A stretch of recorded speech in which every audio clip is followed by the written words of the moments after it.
السلام عليكم ورحمة الله وبركاته. الحمد لله رب العالمين، والصلاة والسلام الأتمان الأكملان على المبعوث رحمة للعالمين نبينا محمد صلى الله عليه وآله وسلم. أما بعد، أوصيكم ونفسي بتقوى الله عز وجل. Baada ya kumhimidi Allah subhanahu wa ta'ala na kumtakia rehema kipenzi chetu Mtume Muhammad sallallahu alaihi wasallam, na ihusia nafsi yangu kama ninavyohusia na nyinyi kunako suala zima la kumcha Allah subhanahu wa ta'ala. Na nataka nichukue nafasi hii fupi ili tuweze kukumbushana baadhi ya mambo muhimu. Kwanza, ni dhahiri kwamba tuko katika mwezi mtukufu wa Muharram, ambao ni mmoja kati ya miezi minne mitukufu. Katika mwezi huu wa Muharram kuna saumu ya Ashura. Ili ni jambo muhimu tulifahamu, na hii saumu Mtume wetu Muhammad sallallahu alaihi wasallam ametaja fadhila zake kwamba ni saumu ambayo inasamehe madhambi, inampelekea mtu kusamehewa madhambi ya mwaka mzima. Kwa hiyo hili ni jambo adhimu na ni jambo la kuliendea, si jambo la kupuuza. Mtume wetu Muhammad sallallahu alaihi wasallam alifunga saumu ya Ashura alipofika Madina, na aliwakuta Mayahudi wakifunga hii siku ya Ashura. Akawauliza, ni siku gani hii mnafunga? Wakamwambia ni siku ambayo Allah subhanahu wa ta'ala alimuokoa Nabii Musa na akamwangamiza Firauni ndani yake. Kwa hiyo sisi tunafunga kwa ajili ya kumshukuru Allah subhanahu wa ta'ala.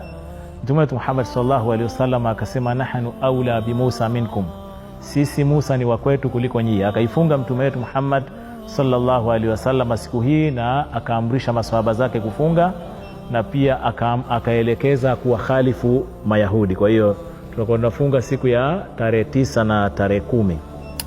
Sasa hii siku ni siku ya furaha, kwa sababu ni siku ambayo Allah subhanahu wa ta'ala alimuokoa Nabii Musa na shari za Firauni. Na Firauni unafahamu ni mtu ambaye amefanya ujabari mkubwa katika ardhi na amewatesa sana wana wa Israeli. Kwa hiyo siku hii ambapo Musa aliokolewa na wana wa Israeli wakaokolewa dhidi ya Firauni, bila shaka ni siku ya furaha. Sasa kama ni siku ya furaha, na sisi maelekezo ambayo tumeelekezwa na sheria ni kufunga katika siku ya Ashura. Sasa utaona kama ni siku ya furaha, kuigeuza siku hii na kuifanya isiwe siku ya furaha, yani ikawa ni siku ya huzuni, kwa sababu ni siku ambayo ndanimo aliuliwa mjukuu wa Mtume wetu Muhammad sallallahu alaihi wasallam, Al-Husayn radhiyallahu anhu. Huu utakuwa ni uzushi katika dini, itakuwa ni bid'a katika dini. Na kwa kweli uzushi huu wa kuifanya siku hii kuwa ni siku ya huzuni unaambatana na mambo mengi sana ambayo ni ya kizushi. Yote hayo, suala la kupita barabarani na kufanya maandamano hali ya kuwa watu wamevaa nguo nyeusi ni uzushi. Suala la kujipiga vifua na kujichana kwa nyembe au kwa kutumia visu na mfano wa hivyo ni uzushi. Suala la kuchana nguo ni uzushi. Suala la kupasua nazi ni uzushi. Suala la kubeba majeneza ni uzushi. Yani jambo hili limeambatana na aina nyingi sana za uzushi, na Muislamu anapaswa ajikinge sana na mambo ya uzushi, kwa sababu ni mambo ambayo ni ya upotovu na mwisho wake yanapelekea motoni. Kwa hiyo haya mambo yote yanaambatana na siku hii ambayo yamezuliwa hayafai. Hata kula chakula ambacho kimeandaliwa kwa ajili ya munasaba huu haifai katika Uislamu. Haifai kula chakula cha namna hiyo. Alafu niwakumbushe ndugu zangu katika imani kwamba al-Islamu arshada mimma yanbaghi fil masaib. Mtume wetu Muhammad sallallahu alaihi wasallam na Uislamu umeelekeza tunapopatwa na misiba tufanye nini. Kwa hiyo ni vizuri kama Muislamu ukabaki katika lile ambalo umeelekezwa na sheria. Mmoja kati ya wanazuoni akasema, ittabi'u wala tabtadi'u faqad kufitum, fateni wala msizue kwa sababu mmekwisha toshelezwa. Na kweli tumekwisha kutoshelezwa, kwa sababu hata Allah anatuambia, al-yawma akmaltu lakum dinakum wa atmamtu alaykum ni'mati wa raditu lakum al-islam dina.